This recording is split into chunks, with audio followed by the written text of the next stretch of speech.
Good day mga ka-idol, update tayo sa double header Wednesday ng inyong PBA. Sa first game, naglaban ang SMB kontra sa Blackwater Bossing sa score na 124-109 nanalo ang SMB. 6 na player ng SMB ang nasa double figure, si G. Perez 26, Turliano 25, Pajardo 21, Cruz 14, Romeo 12, Lassiter 11. Samantala sa Blackwater, 5 players ang nasa double figure, Tungkab 15, Quicote 15, Rosario 15, Tyrosil 13, David 12.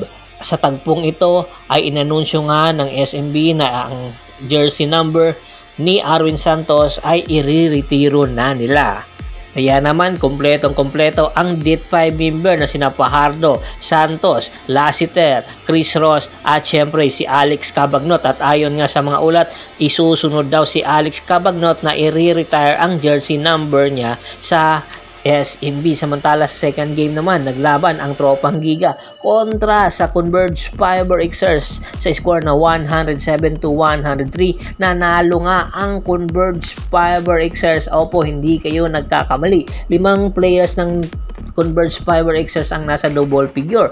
Melencio 17, Arana 15, Santos 15, Winston 13 at Maag Denberg 12 points at siya rin ang naging best player of the game, si Maag Denberg na meron 2 rebounds. At ang Tropang Giga 4 na player ang nasa double figure, si Octana 33, Pugoy 29, Orin 13 at Cobuntin 11. Kaya naman sa pagkatalong ito ng Tropang Giga, inaasahan ang kanilang kartada ay 5 win and 5 losses. Samantala ang Converge naman 2 win and 9 losses. Tapos na nga ang elimination ng Converge, pero madadala nila ang kanilang kumpiyansa sa susunod na konferensya. Samantala ang Barangay Ginebra San Miguel hanggang ngayon hindi pa tapos maghanap ng mga free agent player na ayon mismo kay Coach Tim Cone, hinahanap nga nila sa MPBL. At 2 sa mga posibleng kunin ni Coach Tim Cone para idagdag sa Barangay Ginebra lineup ay ang guard ng Blackwater Bossing na si Rashan McCartney. Si Rashan McCartney ay inilagay na nga sa free agent market ng Blackwater Bossing. Hindi na nila pinapirma pa ng contract extension. Kaya naman sa halip ay nagpabata ang Blackwater Bossing. Kaya tinitingnan na nga ngayon ng Barangay Ginebra San Miguel at ni Coach Tim Cone ang posibilidad na kukunin ba nila si Rashan McCartney. Makakatulong ba ito sa lineup ng Barangay Ginebra San Miguel? Sa talento na meron si Rashan McCartney bilang guard ay malaki ang maiaambag nito sa Barangay Ginebra San Miguel dahil isa itong two-way player na po pwedeng makatulong kahit limited minutes lang ang ibibigay ni Coach Tim Cone. Malaki ng tulong ito kung makukuha ito dahil si L.A. Tenorio ay hindi na rin bumabata at malaki ang posibilidad na mabibigyan ito ng minuto ni Coach Tim Cone, lalong-lalo na pagdating sa playoffs at kung kinakailangan ng puntos ay maibibigay ito ni Rashan McCartney. Samantala, hindi lang si Rashan McCartney ang tinitingnan din ni Coach Tim Cone. Ultimo, ang superstar ng Gilas dati na si CBC or Carl Brian Cruz ay tinitingnan na rin ang posibilidad na idagdag at kunin ito sa MPBL.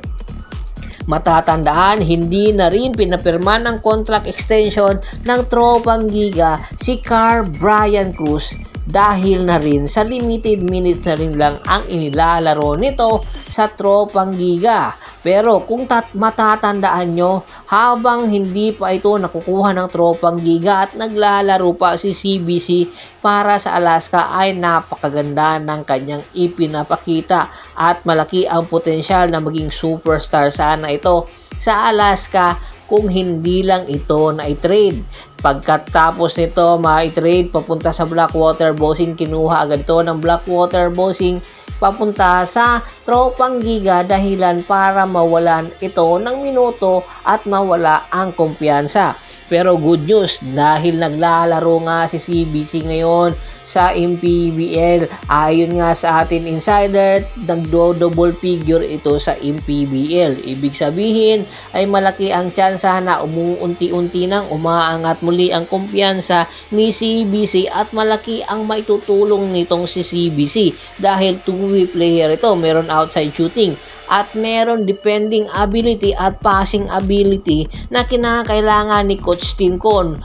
Hindi ito siya athletic pero malaki ang maitutulong nito dahil inihahalin tulad ito dati kay Bong Hawkins at malaki nga sana ang potensyal na makuha sana ito sana mga nakaraan taon ni Coach Tim Con, kanya lang hindi ito ibinibigay ng tropang Giga. Kaya aabangan natin kung ano ang magiging senaryo ng Barangay Ginebra bago pa ang deadline ng elimination. Ano sa tingin nyo sa dalawang player na posibleng kunin ng Barangay Ginebra? Sino ang malaki ang may tutulong? Si Carl Brian Cruz ba or si Rashawn McCartney? Komento na sa baba ng video at pag-usapan natin yan. Once again, this is Percival Monteron at your service. Don't forget to subscribe my sports channel at don't forget to click the notification bell button para maging updated palagi sa kwentuhan. At bago pa man natin tapusin ang ating kwentuhan, shoutout muna tayo sa ating mga solid na followers na laging sumusuporta sa atin kay Sir